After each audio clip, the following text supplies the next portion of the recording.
بسم اللہ الرحمن الرحیم۔ مولانا رومی ایک سپیرے کی داستان بیان فرماتے ہیں۔ وہ سانپوں کی تلاش میں جنگلوں اور بیابانوں میں برف باری کے بعد سانپوں کی تلاش میں نکلا۔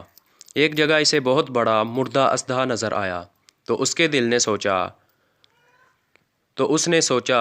کہ اس کو کسی طرح شہر لے جاؤں اور اس پر ٹکٹ لگا دوں تو بہت پیسے کماؤں گا۔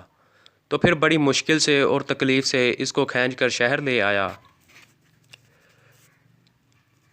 لوگوں نے جب سنا تو شہر کا شہر امڈ آیا۔ اژدہا جو اصل میں مردہ نہیں تھا، برف باری میں ٹھنڈک کی وجہ سے اس کا جسم سن ہو گیا تھا۔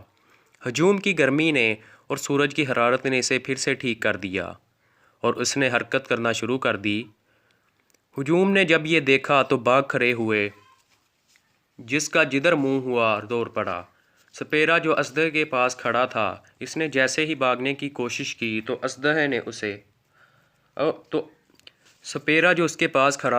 نے جیسے ہی بھاگنے کی کوشش کی تو اژدہے نے منہ کھولا اور سپیرے کو نگل لیا۔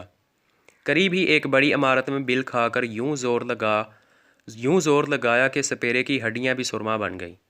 مولانا روم یہ واقعہ سنا کے یوں فرماتے ہیں کہ ہمارا نفس بھی ایک اژدہے کی طرح ہے، اسے کبھی مردہ تصور نہیں کرنا، وسائل نہ ہونے کی بنا پر یہ ٹھٹھرا ہوا نظر آتا ہے۔ اللہ کریم کی اطاعت سے بغاوت اور دنیا پرستی وہ دو حرارتیں ہیں جو اسے متحرک کر دیتی ہیں۔ اسی لیے استغفار کیا کریں اور اللہ سے نفس کی قید سے بچنے کی دعا کیا کریں۔ یا اللہ ہم سب کو نفس کے شر سے آسانی و عافیت کے ساتھ محفوظ فرما، آمین۔ ایسی ہی ویڈیوز دیکھنے کے لیے چینل کو سبسکرائب کریں، ویڈیو کو لائک کر دیں۔